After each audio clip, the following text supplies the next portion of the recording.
Sally, the NMAA has a board of directors meeting scheduled this week. One of the action items is the approval of the 2020-2021 sports calendar. What's the latest proposal and what's moving or changing? You know, as we discussed last week, January 4th start date is maybe unrealistic. I do have an email up to the governor's office to discuss a January 4th start date, but we need to be proactive. And so we will be sending a new calendar on Wednesday to the board of directors to see, do we shift that back and start in February. Now there's different options, and I'll be meeting with the coaches and the athletic directors within the next couple of days before the board meeting to make a decision as to what calendar and what it's going to look like that we are going to send to the board of directors on Wednesday. Another action item on the agenda is a COVID addendum with a cumulative provision for freshmen. Can you explain to students and parents and coaches what that means? You know, every single student athlete must have a 2.0 and no Fs. However, at the semester, you can use the cumulative provision. Our current bylaws allow the sophomores through seniors to be able to use a cumulative provision if they have one F. So what that means is if a student athlete has one F, then they can go to the cumulative provision, and if they have a 2.0, then they would be eligible. Because freshmen really do not have GPAs with cumulatives at this time, we have allowed the freshmen also to use that bylaw.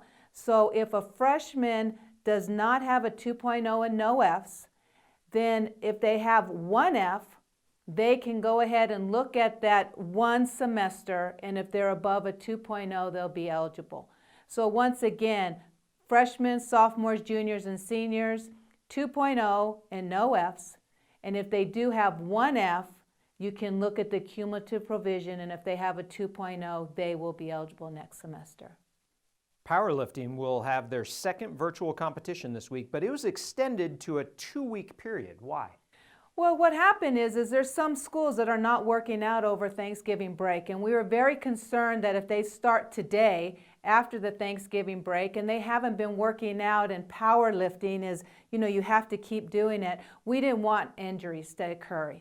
So for those schools that did not work out over Thanksgiving break, they have a 2-week window there in order to do their powerlifting lifts for the competition.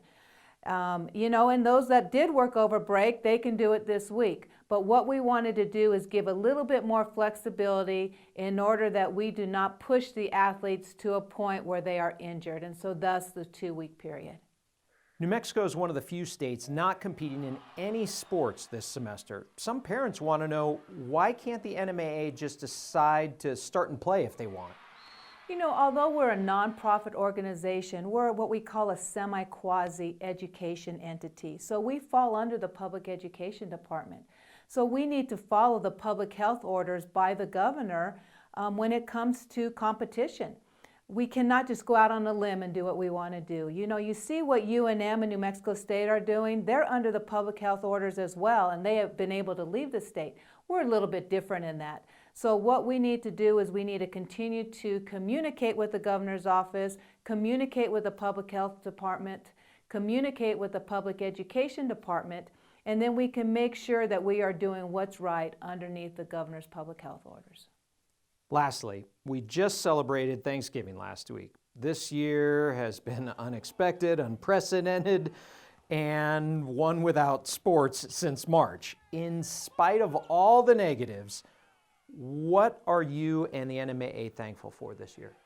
There's so much to be thankful for, and you know, I've always said this, even before COVID. I always said, you know, when there was things that were rough and the job was really difficult, for me personally, if my 2 sons and my daughter-in-law were healthy and my mom was healthy and my family was all good and happy, then that's what really matters. And I think over the Thanksgiving break, I really was able to reflect on that. Even though we were at a small group for Thanksgiving, you know, you reflect on your family. Now, when we talk about family, we have an NMAA family, and that includes our athletic directors, our administrators, and our schools. I am so thankful for all of them, because what COVID has done, the communication between all of us has grown greater. We are all in this together. We are all leaning on each other to get through this crisis.